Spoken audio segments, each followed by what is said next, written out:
Fala galera, meu nome é Léo Miranda, eu sou Tech Lead no TC e hoje a gente vai falar sobre Go-Routines. Impossível falar de Go-Routines e não falar da diferença entre paralelismo e concorrência. Concorrência é a habilidade de um software executar duas tarefas de forma intercalada. Então o teu CPU vai começar a fazer uma tarefa e ele vai para outra e depois voltar para a primeira e ele vai executando de forma intercalada essas duas tarefas. Paralelismo é a habilidade de um software executar duas tarefas ao mesmo tempo. Então, normalmente, quando a gente tem uma CPU que tem mais de um núcleo, a gente consegue colocar um núcleo para fazer uma tarefa e outro núcleo para fazer outra tarefa. E a gente paraleliza essas duas tarefas. Então, esse conceito é muito importante para a gente começar a entender o que é Go-Routines. Vamos falar também sobre threads, cores e green threads. Threads são núcleos lógicos dentro do sistema operacional. Ele utiliza para a gente conseguir concorrer tarefas. Cores são núcleos físicos e eles são os caras que fazem ser capaz de a gente paralelizar processos. Mas quando a gente fala sobre Go, a gente olha sobre uma outra perspectiva, que é a Green Thread. Green Thread, basicamente, é uma thread usada em cima do sistema operacional, antes da parte de threads do sistema operacional.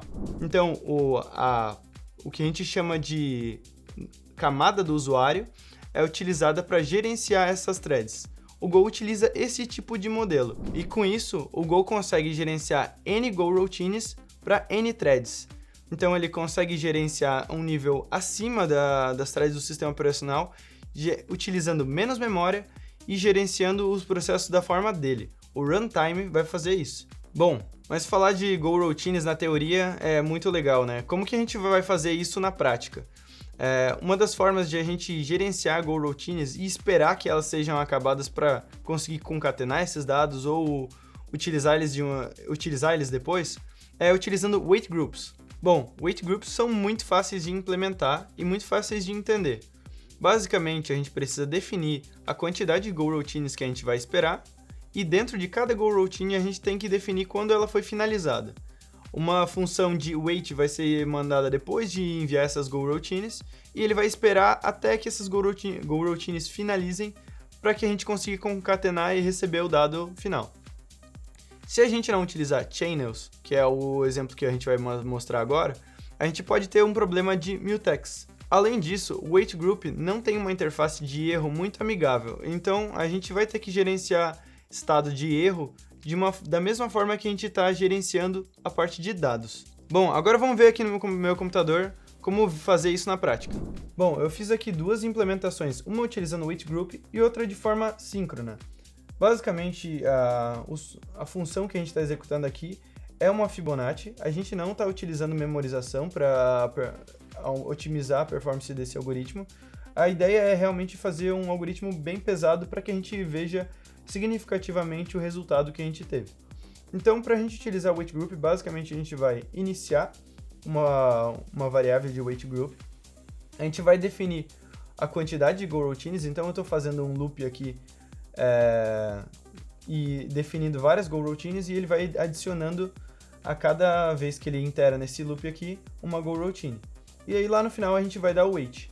E aí para esse wait ser destravado, o que eu estou fazendo aqui dentro da Go-Routine a gente dá um done, que significa que essa coisa que foi adicionada aqui foi agora finalizada.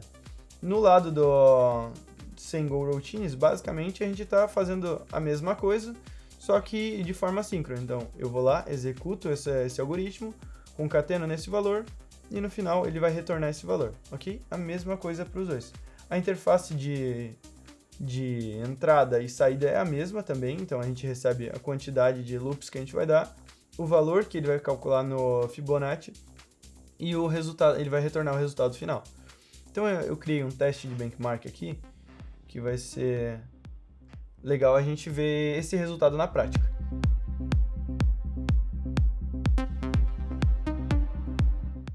Bom, aqui a gente consegue ver que essa parte é a que a gente fez sem Go-Routines, né? Então aqui o benchmark calc é a função calc que não tem Go-Routines, e essa é com Go-Routines utilizando o wait group.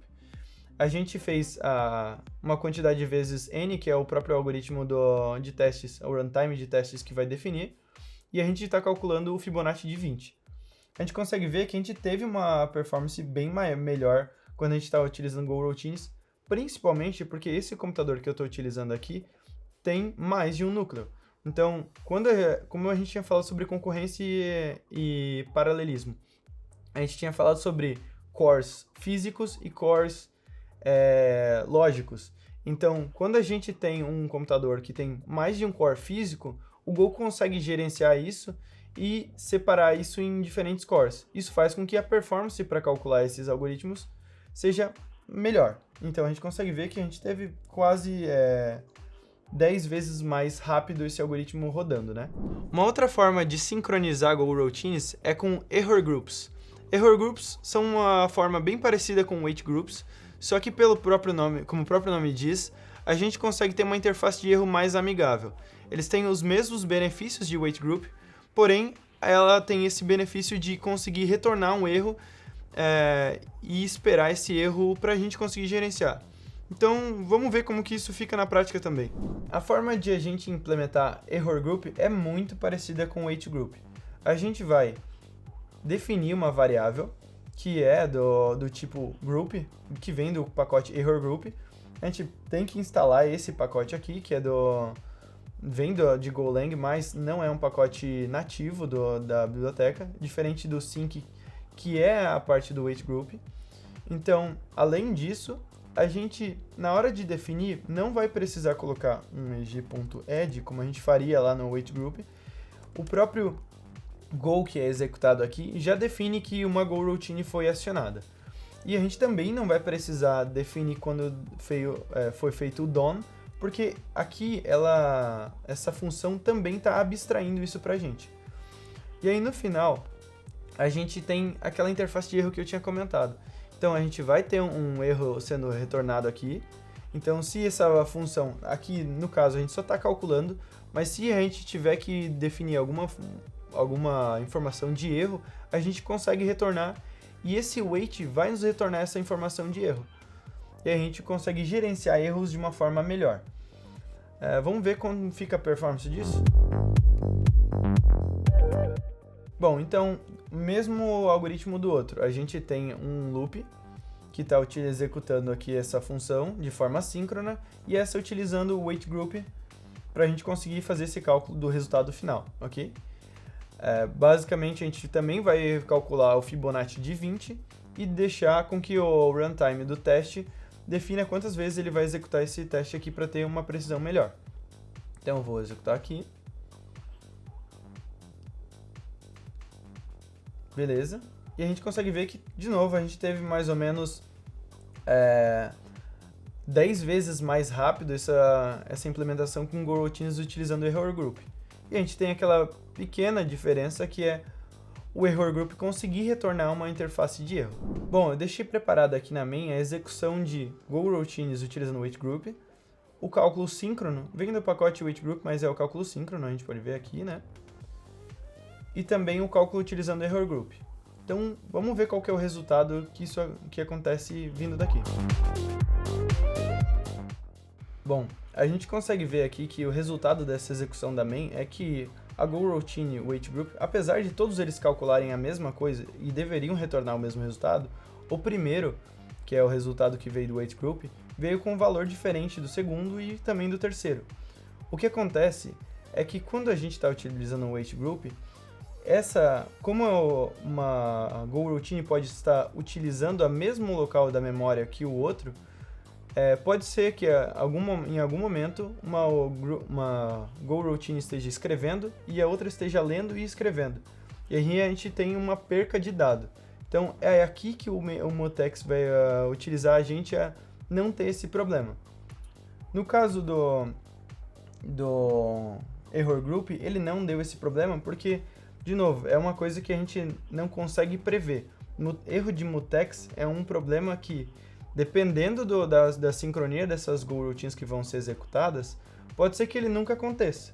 Mas a gente tem que colocar meios para que realmente nunca aconteça e não tenha nenhum possível problema.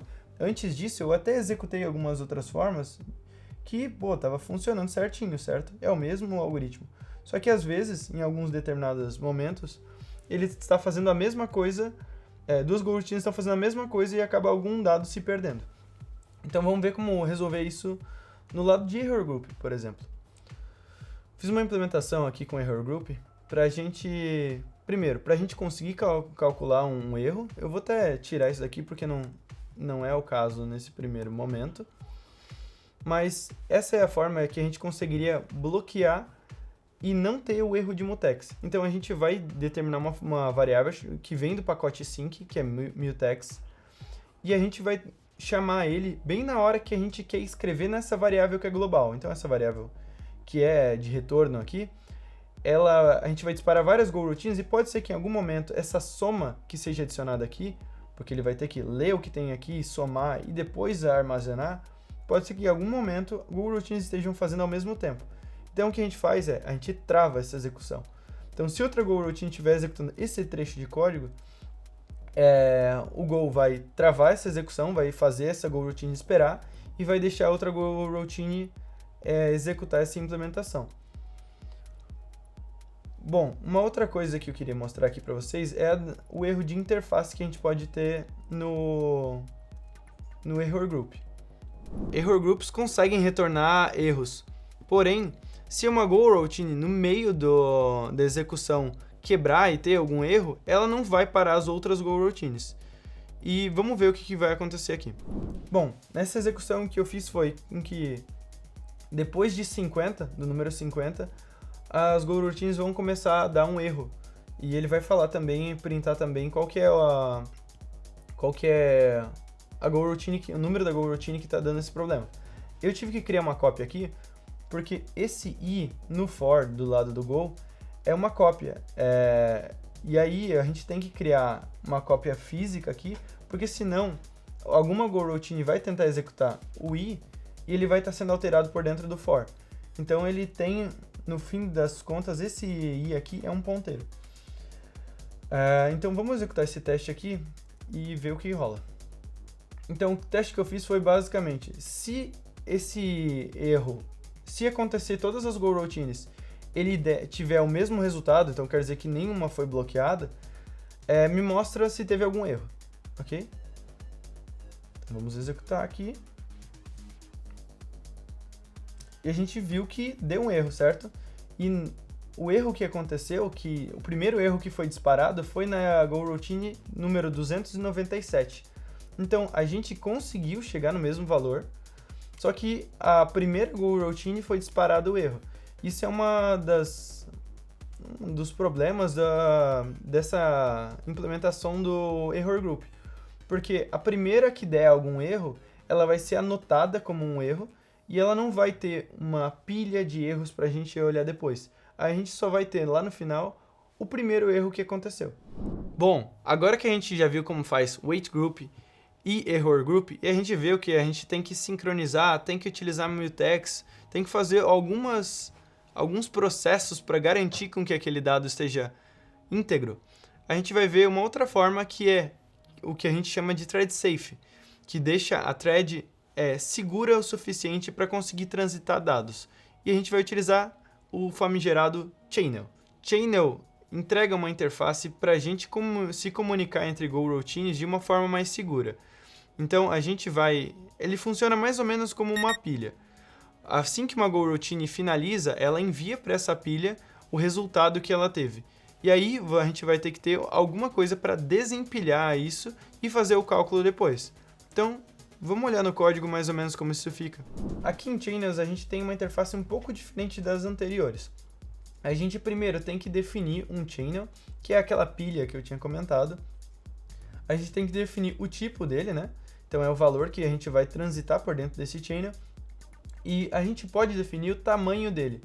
Por que eu estou definindo o tamanho? Porque se a gente está utilizando channel e esse channel não é definido esse tamanho, o tamanho dessa pilha vai ser sempre 1. E sempre que alguma outra goroutine enviar um dado para essa pilha e ainda tiver alocado esse dado, a gente não vai conseguir, essa goroutine vai ficar esperando até que essa pilha seja esvaziada e ela consiga entrar de volta. Então, uma forma mais performática é a gente definir o tamanho do channel com o tamanho das go-routines. Isso faz com que nenhuma go-routine seja bloqueada a execução para esperar que a pilha seja limpada. Então, beleza, a gente criou o channel, a gente chamou uma go-routine, padrão do Go, né? A gente chamou o Go aqui e a gente chamou uma função anônima, certo? E aí, depois de executar essa função aqui, a gente vai enviar para esse channel o resultado dela, e a gente vai enviar isso N vezes, como os outros exemplos estavam sendo feitos. E aqui a gente precisa daquela função que eu tinha comentado para desempilhar. Então a gente vai ter um novo loop que tem o mesmo tamanho do primeiro, que vai olhar aquela pilha e vai tirar uma a uma e somar tudo. Então, mas beleza, por que a gente não está fazendo o cálculo bem na GoRoutine? Porque a problemática da GoRoutine é executar aquela tarefa difícil. Então, a tarefa difícil está sendo executada aqui. O que a gente está fazendo mais simples é depois desempilhar e somar, que é uma tarefa bem simples. Então, a gente também fez uma implementação aqui sem GoRoutines. Vamos ver aqui como os testes performam. Bom, de novo a gente teve algo muito parecido com o que a gente teve nos outros. A gente teve mais ou menos 10 vezes mais rápido a GoRoutine utilizando channels, e um benefício dela é que a gente agora não tem problemas de mutex. Então não importa aqui quantas vezes eu mandar ou quantas GoRoutines, que ele sempre vai dar o resultado correto. Eu preparei aqui na main também para a gente executar todas elas e ver qual que é o resultado de cada uma delas. Então a gente tem aquela GoRoutine que vem do WaitGroup que tem mutex. Então se a gente dá uma olhada aqui, basicamente a gente definiu, fez aquele cálculo e depois locou só na hora de fazer o cálculo, muito parecido até com que a parte do channels faz, né? Então ele vai lá e desempilha, é mais ou menos o que acontece aqui. Ele vai ter que esperar a outra GoRoutine finalizar o cálculo finalizar esse cálculo aqui para poder outra GoRoutine enviar aqui. Então é mais ou menos a mesma coisa. Porém, um benefício é que nesse caso aqui, quando a gente tem um lock, uma outra GoRoutine quiser entrar dentro desse lock, ela vai esperar. No lado do channel, a gente não vai ter essa espera. Então elas vão enviar para esse channel e depois a gente vai desempilhar. Então todas as GoRoutines vão ser liberadas depois que elas finalizarem. E não esperar esse desempilhamento, esse cálculo final. Bom, vamos fazer esse cálculo aqui. Eu coloquei os mesmos dados para todos. Então a gente tem com mutex, sem mutex, com error group, com channels e depois o cálculo final que é com sem GoRoutines. Então vamos executar aqui. Demorar um pouquinho, então... Aqui ele finalizou o cálculo. A gente viu que demorou 31 segundos, muito por causa desse cálculo final que não tem GoRoutines aqui. A gente teve o resultado ok para a maioria delas, apesar de a WaitGroup 2 aqui, que não tinha mutex, deu errado, né? Mas a gente já esperava que poderia dar errado, mas o que a gente tem que entender é que essa aqui nunca vai dar errado, porque a gente tem aquela trava, e channels, a gente, por causa do empilhamento e por causa de a gente deixar seguro a thread, a gente também não vai ter esse erro. Mesmo que a gente rode trocentas vezes aqui, vai dar sempre o mesmo resultado, o resultado correto. Bom, então a gente viu um pouco sobre mutexes, e a gente tem que entender que sempre quando a gente for utilizar GoRoutines e compartilhar algum estado, a gente pode ter esse problema de mutex. Então a gente sempre tem que fazer aquele lock e unlock, por mais que fiz alguns testes aqui e não deu o erro. Porque, de novo, dependendo da quantidade de coisas que o teu computador mesmo, ou o teu servidor está executando, pode ser que essas GoRoutines sejam executadas ao mesmo tempo e alterem o dado ao mesmo tempo. Então a gente não pode perder dado, né?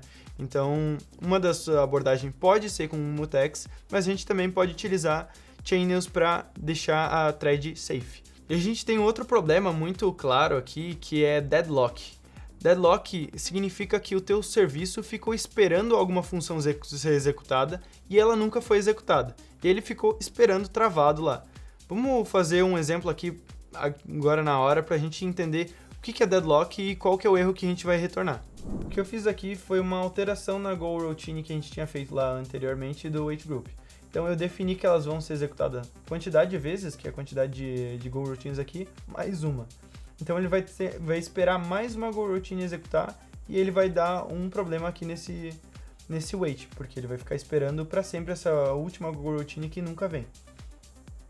Aqui na main eu chamei ela para executar, vamos executar o código agora. Go, run. Show.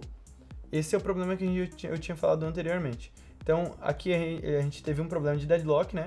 Causado justamente por causa dessa GoRoutine que a gente implementou aqui.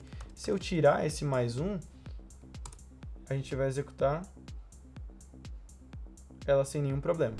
Bom, mas GoRoutines parece um mundo maravilhoso. A gente sempre consegue otimizar e deixar a execução mais rápida. Mas quando que a gente não deve usar GoRoutines? Eu tenho 3 momentos elencados aqui que são bem importantes para a gente ter pelo menos um feeling de quando a gente precisa utilizar GoRoutines e quando a gente não precisa. Mas na prática, você vai sempre ter que fazer algum teste de performance e entender se isso realmente é positivo ou não. Mas esses 3 tópicos são: quando a máquina não é multicore, quando a máquina não é multicore e o algoritmo é executado é um algoritmo pesado de máquina, não tem nenhuma chamada para API, não tem nenhum time.sleep esperando, a gente deveria não utilizar GoRoutines. Quando a gente chamar a GoRoutine e esperar logo abaixo, basicamente a gente está fazendo algo síncrono, né? Então a gente não está paralelizando e nem concorrendo nada. Então não precisa a gente adicionar mais uma GoRoutine, porque o runtime do Go vai se ocupar para executar essa tarefa e vai acabar demorando mais do que se não utilizasse GoRoutines. E quando a tarefa é muito simples, porque se a tarefa for muito simples, a gente não precisa alocar memória e nem utilizar o runtime do Go para ficar gerenciando esse monte de thread e para execução dessa função. Então, GoRoutines não é uma bala de prata. A gente tem que utilizar ela quando realmente é necessário. Eu vou mostrar esses problemas que eu elenquei agora na prática para vocês verem. Bom, eu peguei essa função aqui da GoRoutine e a gente vai definir como se esse nosso serviço tivesse um core só. Então a gente consegue pegar um pacote runtime do Go mesmo e definir qual que é a quantidade máxima, deixa eu ver, Go max prox, que é a quantidade máxima de núcleos que a gente vai utilizar desse serviço. Então eu vou definir que é um só e a gente vai executar essas GoRoutines como a gente já tinha feito e vamos ver se o resultado vai dar de novo a GoRoutine ganhando. Bom, vamos executar aqui os testes. Eu já defini aqueles 2 testes que a gente já tinha feito anteriormente. Vamos rodar. Beleza, a gente teve aqui o resultado do calc sem a GoRoutine e com a GoRoutine. A gente viu que a velocidade com o GoRoutine foi um pouquinho mais rápida, né? Mas a gente, ligeiramente mais rápido, não seria necessário, porque além de ser pouca diferença, a gente tem uma alocação de memória muito maior, por causa que o Go tem que gerenciar essas threads, certo? Então, quando a gente tem esse caso de, cara, não tenho mais de um núcleo, alguma coisa que é single core, né, o servidor onde vai rodar isso daqui, então a gente não vai utilizar GoRoutines para paralelizar um processo, ok? Bom, agora vamos fazer o teste de fazer um cálculo bem simples. Então, vou tirar esse cálculo de Fibonacci, que é bem custoso, e nessa que também é síncrona, também vou fazer só uma soma, beleza? Então, vamos rodar o teste.